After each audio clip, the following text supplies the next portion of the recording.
Et ensuite, il y a vraiment ce concept en fait entre le faire et l'être et le faire. Donc il y a vraiment ce truc entre l'être et le faire. Je prends souvent cet exemple parce que c'est parlant, mais il y a beaucoup de gens qui font du foot, mais qui ne sont pas footballeurs.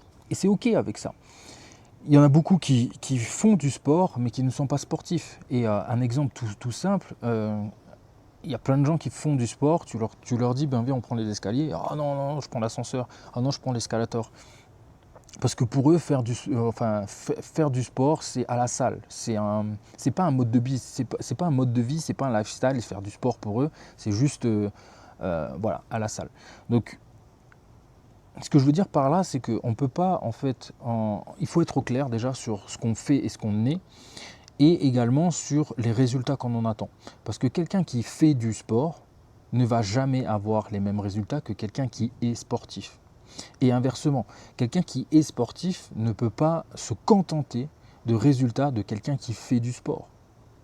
Il faut vraiment, vraiment être au clair là-dessus. Pourquoi? Et là, si tu racontes des histoires, ben, tu seras constamment déçu en fait.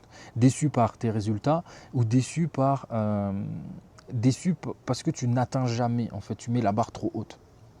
Donc, dans les investissements, c'est pareil. Il y a plein de gens qui font des investissements, mais qui attendent d'avoir des résultats de quelqu'un qui est investisseur.